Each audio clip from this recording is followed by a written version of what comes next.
ভালোবাসলে যত্নে রাখতে হয়, জানো তো? গা ছাড়া ভাব নিয়ে কাউকে ধরে রাখা যায় না।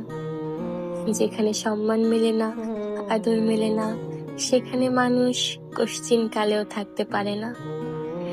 যে থাকার সে এমনিতেই থাকে না, তাকে আগলে রাখতে হয়, যত্ন করে বুকের কাছে রাখতে হয়, সময় দিতে হয়, মানুষদের মন বুঝতে হয়।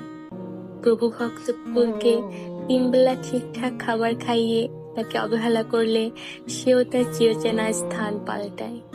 সেখানে আমি তো মানুষ মাত্র। অযত্নে অবহেলায় দূরে ঠেলে দেওয়ার পরেও মানুষটা থেকে যাবে, এই আশা করাটা যে বড্ড বোকামি, জানো তো? আজকাল মানুষকে সবকিছু উজাড় করে দিয়েও যেখানে ধরে রাখা যায় না, সেখানে অবহেলা আর অসম্মান করে কিভাবে রাখবে বলো? ভালোবাসা কি আর এমনি এমনি হয়? মানুষ কি আর এমনিতেই থেকে যায়? যাকে ভালোবাসো তাকে আগলে রাখতে হয়, বুকের কাছে যত্নে রাখতে হয়, এতটা ভালোবাসতে হয় যতটা ভালোবাসলে কে কখনো ছেড়ে যাওয়ার চিন্তাও করে না। মানুষ যেখানে আদর, যত্ন, ভালোবাসা আর সময় পায়, সেখান থেকে সে কখনোই সরে যেতে চায় না, সরে যেতে